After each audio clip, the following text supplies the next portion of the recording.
네, 두 번째 발제자입니다. 환경 인플루언서로 소개한 홍다경님은 1세대 환경 유튜버로서 청년 환경운동가 홍다경을 운영하고 계십니다. 지구를 지키는 배운터 공동대표이면서 2030 환경부 자문단 생태분과장을 맡고 있습니다.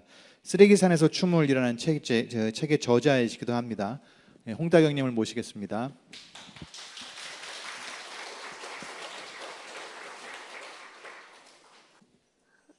네, 저는 타이머를 맞춰놓고 시작하도록 하겠습니다.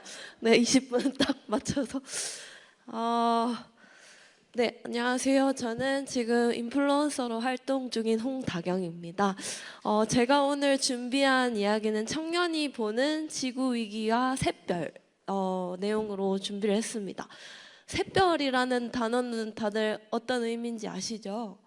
네, 순 우리말로 밝은 미래를 열어가는 사람들이 되기를 바라는 마음이라고 실제로 뜻한다고 합니다. 그래서 저는 이 샛별들이 지금 청년이나 청소년들이 이 별을 만들어가고 있다고 생각해서 저 또한 그 샛별이지 않을까 싶고요. 오늘 여기 계신 모든 분들이 샛별이 같이 되어서 좀 변화를 같이 만들어 주셨으면 좋겠습니다. 저는 아까 소개해드린 대로 저는 이렇게 다양한 활동들을 하고 있고요. 최근에는 정책 제안도 같이 하면서 이제 로드킬 문제나 아니면 이제 생태 쪽의 문제들을 변화시키고 생태 관광지나 이런 것들을 정책 제안을 하면서 이제 환경부에 목소리를 내고 있습니다. 선생님들께서는 지구랑 자연이 다들 어떤 의미라고 느껴지실까요? 딱 이 단어를 떠올렸을 때 어떤 생각이 드시나요? 네. 오늘 열심히 말씀을 해주시는 분께는 제 사인본 책을 드릴 수 있도록 하겠습니다. 네, 저는 사실 뉴질랜드에서 한 1년 동안 이제 봉사활동을 하고 왔었습니다. 네, 그래서 여기에 이제 여행을 잠깐 간 적이 있는데 이곳은 푸케티 숲이라는 곳입니다. 이 숲에 이 나무가 가장 오래 사는 나무고요. 이름이 타네마후타라는 나무입니다. 이 나무는 지금 2000살이 넘어서 실제로 보면 진짜 그 19층 건물 높이만큼 크고요.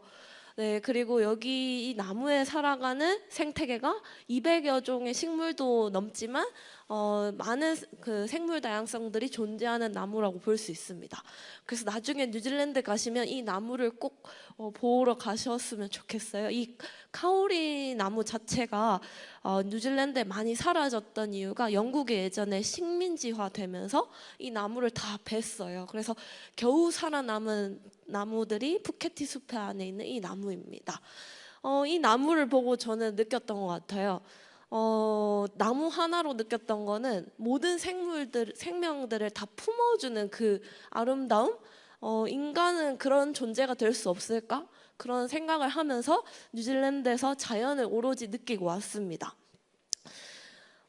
저에게는 또 결정적인 계기가 있었습니다. 실제로 한 2년 전에 이제 울산에서 비가 너무 많이 와서 저희 그 아파트가 이제 침수가 됐던 장면인데 제가 한 4살 때 살던 아파트였는데요. 저희 집 앞에는 계곡이 이렇게 있었습니다. 근데 이제 울산에 산업공단이 생기면서 이제 물이 다 오염돼가지고 이게 이제 태화강 흐르는 강 일대였거든요. 여기가 이제 오염돼서 그 이후로는 계곡에 못 들어가고 저의 모든 추억들이 다 사라지게 됩니다. 그래서 그 자연이 망가지면은 모든 걸 느낄 수 없고 추억조차 없구나라는 걸 깨닫고 이제 이 환경에 대해서 더 관심을 갖게 된 계기였고요. 그리고 최근에는 저희 외할머니께서 굉장히 피해를 많이 보시는 분 중에 한 명이세요. 농사를 지금 이제 대구에서 짓고 있는데 대구 하면 어떤 과일이 떠오르시죠? 네, 그쵸. 사과 아니면 복숭아도 요즘 많이 했었는데 최근에 복숭아가 다 위로 올라가면서 복숭아 나무를 거의 다 베셨습니다. 그래서 실제로 안 하고 계시고 살구 공부를 겨우 하고 계시고요. 그래서 지금 저희 외할머니께서는 최대 피해자이자 할머니가 제일 취미로 여기셨던 게 농사였어요. 요즘 노년층 분들이 그나마 하고 싶은 일들 중에 농사, 그러니까 이때까지 평생 해오셨던 게 본인이 해오셨던 건데 그걸 다 잃어버리시면 우울증에 걸리실 수밖에 없거든요. 그래서 저희 외할머니께서는 굉장히 고통을 받고 계시고 저희 가족들이 그렇게 변화하고 감정을 느끼는 모습들을 보면서 저 또한 이 환경 활동에 더 열심히 해야 되겠다고 느꼈던 계기가 있었습니다. 아까 줄리안님께서 말씀해 주셨지만 이 기후변화 관련돼서 지구 온도는 조금 제가 빠르게 넘어가도록 하겠습니다. 아까 이제 보여드렸으니까요. 사실 1.5도가 이제 작년에 넘었다고 했지만 더 큰 문제는 이렇게 온도 변화가 더 많이 커지면은 사실 1.5도가 되면 산호초가 이제 70%에서 90% 다 이제 죽는다고 이야기를 하는데 이 이야기인즉슨 바다가 이제 죽는다는 말인데요. 요즘 이제 고래 관련된 다큐멘터리가 많이 나오고 있습니다. 왜냐하면 고래가 이제 계속 죽어가고 있고 이런 이야기들이 쓰레기 문제에도 해당이 되지만 그 안에서 이제 어획을 많이 해서 이제 고래를 많이 잡아들인다거나 어쩔 수 없이 그런 이야기들 때문에 앞으로 이제 1.5도가 되면은 고래도 죽을 뿐만이 아니라 산호초가 많이 죽는다. 그리고 3도, 4도는 이제 식량이랑 물 수급이 좀 어려워집니다. 그리고 6도는 이제 대멸종의 시작이 되는 게 가장 큰 문제입니다. 이거는 IPCC 보고서를 제가 이제 정리해서 가져온 거고요. 최근 환경 이슈들을 사실 살펴보면은 LA에도 산불이 많이 났었지만 그 크게 이제 우리나라 안에서 났던 건 아까 스님께서 이야기해 주셨던 경북 산불이 가장 크게 최대로 났었습니다. 그리고 최근에 지금 충북에 500년 만에 올 비가 왔었습니다. 그래서 사망자도 나왔고요. 그래서 기후 재난이 계속 발생하고 있고 전 세계적으로 일어나고 있어서 가장 큰 문제라고 볼 수 있습니다. 그나마 희망인 것은 올해 콥 30 그 기후변화 협약이 30회가 열립니다. 그게 이제 브라질 벨랭에서 열리는데 그래도 이제 어떻게 하면 숲 복원을 할 수 있을까 이런 얘기를 추가적으로 하고 이제 개도국을 위해서 어떻게 하면 금융 지원을 할 수 있을까 이런 것들을 이제 같이 논의를 한다고 합니다. 저 같은 청소년들이 가장 지금 앓고 있는 병이 있습니다. 아까 이제 말씀해 주셨는데 기후 우울증, 기후 불안인데요. 정확한 이야기는 이제 인류에게 찾아올 위기를 이제 청년들이 느끼는 감정입니다. 사실 청년뿐만이 아니라 성인들 대다수가 저는 느끼고 있다고 생각합니다. 이제 미국에서 심리학회에서 이게 우울증의 일종이라고 이야기를 할 정도로 기후 우울증이 심각하고요. 그래서 제가 그러니까 자료들을 좀 찾아봤습니다. 영국에서 이제 연구한 걸 보니까 기후 위기 때문에 두렵다가 77%, 불안하다가 63%고요. 초록 우산 어린이 재단 우리나라 청소년 대상으로 봤더니 88% 이상이 일상에 미치는 영향이 걱정된다. 그리고 기후 위기 때문에 자녀를 갖는 부분에 대해서 고민을 한다고 적혀 있습니다.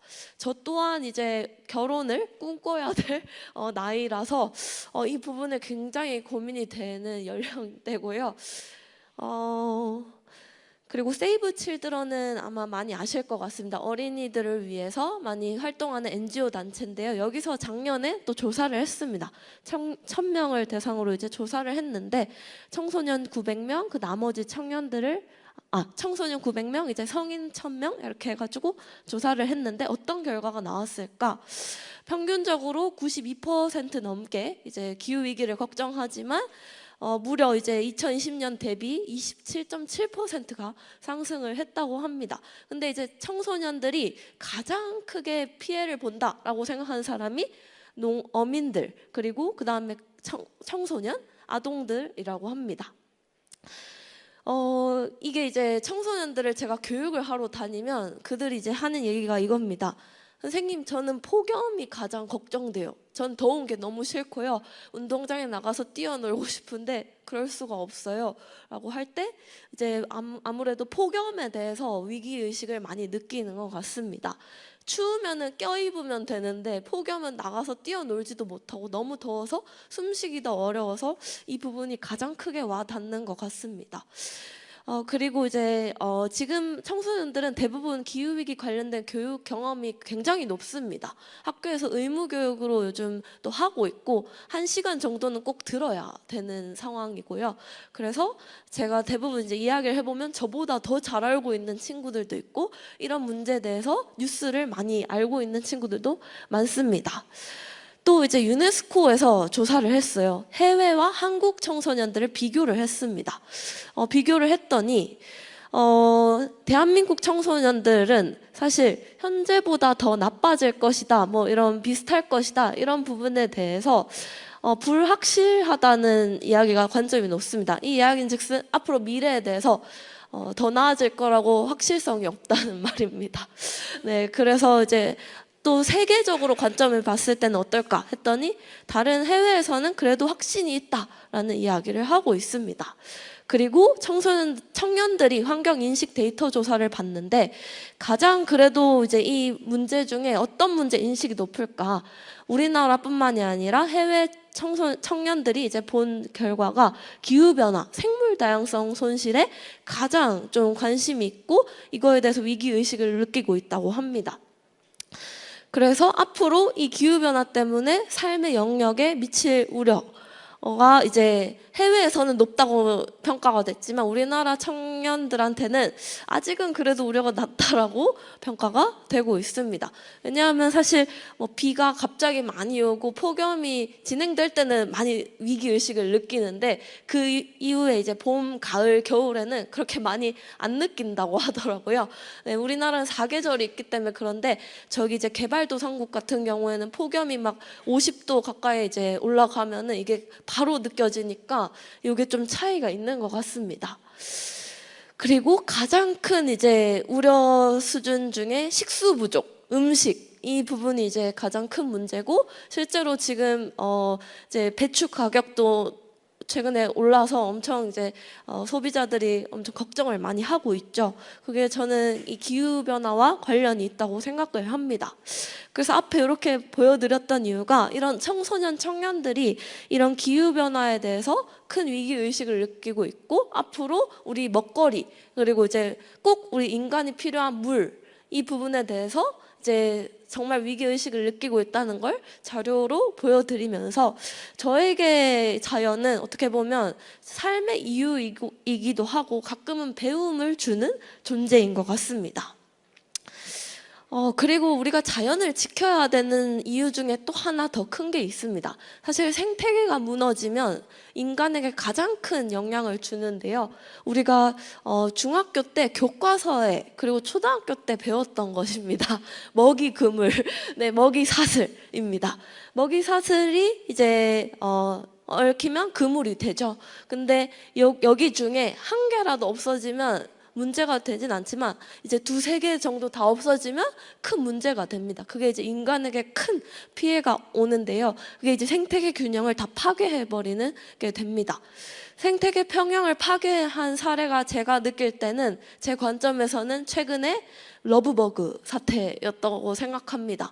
러브버그가 너무 많아져서 사람들이 저걸 방역을 해서 다 없애버려야 된다라는 얘기가 있었는데 또 환경단체는 굉장히 반발을 했었습니다.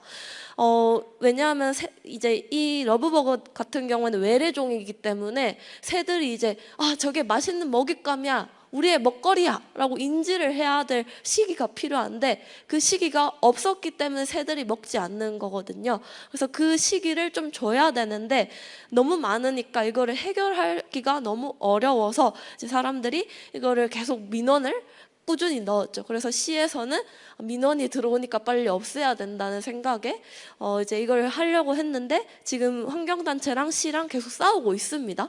그래서 제가 느낄 때는 이 새들이 먹이로 인식할 수 있도록 시간적 여유가 필요하고 그걸 사람이 사람들이 계속 이제 그 중간 과정들을 좀 같이 공존할 수 있는 활동들이 필요합니다. 뭐 예를 들어 아시겠지만 너무 밝은 색을 입지 말라고 하잖아요. 그런 것들을 우리가 좀 노력을 해준다면 해결하는데 조금 시간이 걸리더라도 같이 할 수 있지 않을까 싶습니다. 그래서 이 생태계평형이라는 게 깨져버리면 우리 삶에 모든 게 다 영향이 오기 때문에 우리가 자연을 지켜야 되는 것 중에 이유 중에 하나라고 저는 이야기할 수 있을 것 같습니다. 청년들의 사실 마음은 이렇습니다. 한국 언론 학보에 보면은 이제 그 조사를 했는데 우리는 무력하지 않다, 비통하지 않다, 우리도 할 수 있다. 이 기후 변화에 대해서 해결할 수 있고 우리도 마음이 있다. 청소년들도 다 그렇게 이야기를 하고 있습니다.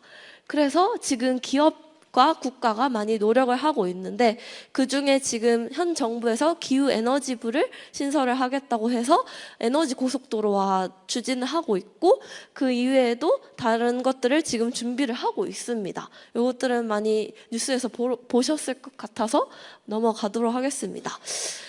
작년에 굉장히 큰 소송이 있었습니다. 아시아에서 그래도 큰 주목받은 사례였는데요. 청소년들, 미래 세대들이 이제 목소리를 내서 이걸 제기를 해가지고 이제 법원이 청소년들의 이야기를 들어줬던 사례였습니다. 그래서 내년 2월 28일까지 탄소중립 기본법을 바꿔라. 라는 이야기를 했었습니다. 그래서 지금 환경부에서 그리고 탄소중립위원회에서 열심히 바꾸고 있습니다. 왜냐하면 이대로 가다가는 1.5도, 2도를 넘는 지금 시나리오로 계획을 했기 때문에 계속 이제 환경부에서 열심히 변화를 하고 있고요. 이런 것들을 청소년들이 만들어냈습니다. 그리고 이걸 하기 위해서 청년들이 또 옆에서 밑바탕을 많이 해주었다고 저는 생각이 들고요. 저 또한 이제 그 중에 제 사례를 짧게 말씀드리면 저는 난개발 문제에 최근에 관심이 있어서 이렇게 난개발 지역들을 찾아다녔습니다. 그 중에 아시는 설악산은 케이블카 문제부터 시작해서 이제 궁평항은 경기국제공항 그리고 남산은 케이블카를 하나 더 짓겠다는 문제 네 그리고 또 부산 가덕도 신공항 제주도에 또 공항을 하나 더 짓겠다는 제주 2공항 문제 그런 것들을 찾아다니면서 이제 쇼츠 영상들을 만들었었습니다. 그 이외에도 저는 지금 환경단체를 운영하면서 저희 활동가들이 한 300명 정도가 넘어서 이제 다양한 활동들을 하지만 뭐 이제 저희는 스터디를 주로 합니다. 최근에 산불이 왜 났을까? 이거를 어떻게 하면 예방을 할 수 있을까? 이런 얘기들을 하고요. 그 이외에도 액티비티 활동들을 하고 있습니다. 이 뒤에 이제 EM 흑공이나 EM 관련된 활동을 해주시는 스님께서 이야기해 주신 하셨는데 저희도 EM 흑공을 만들어서 어떻게 하면 하천에 이제 정화 활동을 할 수 있을까 이런 것도 하고요. 아니면 탐조 활동을 해서 우리 마을에 어떤 새들이 살까 이런 것도 기록하고 활동을 하고 있습니다. 그 이외에도 뭐 이제 그 기후 정의 행진이나 이런 것들을 다양하게 하고 있고요. 저희가 주로 했던 활동들은 이 선거 쓰레기 문제를 해결하는 활동들을 하고 있습니다. 저희가 내년에 또 지방선거가 있으니 그 선거들을 또 선거 쓰레기를 줄이기 위해서 지금 캠페인을 기획하고 있고요. 사실 대통령 선거에서는 쓰레기가 현수막이 제일 많이 나왔지만 지방선거는 정말 다르거든요. 현수막뿐만이 아니라 그 작은 이제 명함부터 시작해서 어마어마하게 앞으로 더 많이 나올 예정이라 지금 이제 한 지역구를 선정해서 저희가 그 지역구의 가장 큰 정당을 2개 목소리를 바꾸고 행동을 바꾸려고 지금 기획하고 있습니다. 그래서 2022년부터 국회 앞에 가서 선거 쓰레기 문제들을 알리면서 저희가 공익감사 청구도 실제로 진행했습니다. 그러면서 감사 청구를 했던 게 현수막을 이렇게 만들고 나서 이제 후보자들이 잘 제거를 해주시길 바랬는데 그런 것들이 잘 안 되는 부분에 대해서 감사 청구를 부탁드렸고요. 하지만 기각이 되었습니다. 그 이외에도 저희가 이제 서울 청년 정책 네트워크의 기후분과가 있어서 최근에 이제 이 소형 전자제품 배터리 이 안에 들어간 리튬 배터리가 작년에 화성에서 이제 방 터졌었잖아요. 그래서 그런 문제가 커서 이 리튬 배터리를 어떻게 하면 해결할 수 있을까 해서 지금 서울시에 이제 분리 배출을 알리는 마케팅을 좀 예산을 넣어달라 해서 작년에 승인이 돼가지고 이 예산이 들어가게 되었고요. 그리고 저희 활동 이외에도 이 클라이밋 그룹이라는 비영리 국제 기후 단체가 있습니다. 여기에서는 아리백을 캠페인을 주관하는 일을 하고 있고 이 재생에너지 산업이 더 확대되어야 된다라는 이야기를 하고 있습니다. 그 이외에도 우리나라에서도 되게 기후 변화에서 열심히 하는 환경 단체들이 많은데 빅웨이브라고 들어보셨을지 모르겠습니다. 이 빅웨이브 같은 경우에도 이 탄소 감축을 위해서 활동을 하고 있고 이 CO2를 왜 우리가 짊어줘야 되냐, 국회의원들 좀 짊어져 달라라는 이야기를 했던 단체이기도 하고요. 기익이라는 단체도 이제 기후 변화 관련된 대응을 위한 단체로 또 알려져 있습니다. 시간 관계상 조금 빨리 넘어가도록 하겠습니다. 그만하라고 이야기를 하는데요. 네. 마지막 장인데요. 그래서 저는 사실 청년이 그리는 미래가 이렇게 생각합니다. UN 기후변화 협약에서 이 이야기를 이제 제일 처음으로 채택했었습니다. 기후 시스템을 현재와 미래 세대를 위해서 형평성과 차별화를 바탕으로 보호해야 된다라는 이야기를 했는데 저도 이 청년으로서 지구를 그리는 미래가 모든 사람들이 공평하게 존중받고 보호받아야 될 세상이라고 합니다. 앞으로 최대 피해자가 지금 태어나고 공부하고 있는 청소년들이 가장 큰 피해자라고 저는 생각을 하기 때문에 저도 그 청년의 피해자로서 오늘 발표를 하면서 앞으로 이 피해를 같이 막아주셨으면 좋겠고 해결 방법을 같이 찾아 나가주셨으면 좋겠습니다. 네, 이 책은 제가 조금 이따가 발제하면서 또 드릴 수 있는 분께 드릴 수 있도록 하겠습니다. 감사합니다.